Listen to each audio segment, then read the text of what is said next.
You're here to meet with other European finance ministers, but let's talk about the politics first. If we do get that general election, that is still a question mark as to when it will happen. Would you be open, and this is an idea that I want to put out, to join in some kind of coalition with the Brexit Party? Is that something that you would consider? Well, look, we want to have a general election, and I hope it comes sooner rather than later. But when it comes to that election, the party I represent, the Conservative Party, doesn't need an alliance with any other party. And you asked me about the Brexit Party. We will certainly not be having an alliance with the Brexit Party or any kind of arrangement at all. And I want to ask you about that deal. You've said many times this is do or die, but we still want to get this deal. There's time to get the deal. But when you speak to your European counterparts, they would argue, we haven't actually seen anything new for weeks now. Can you still get this deal done?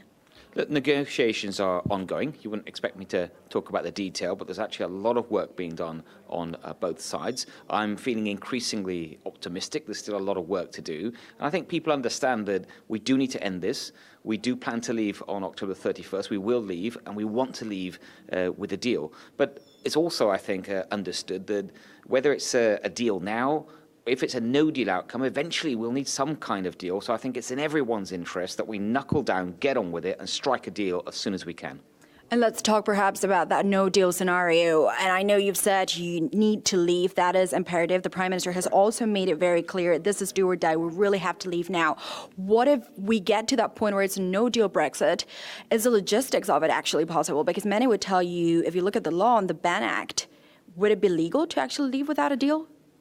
Well, we are a country that is very proud of always following the law, no matter what. We're very proud of the rule of law, so we will absolutely be making sure that all laws are followed at all times.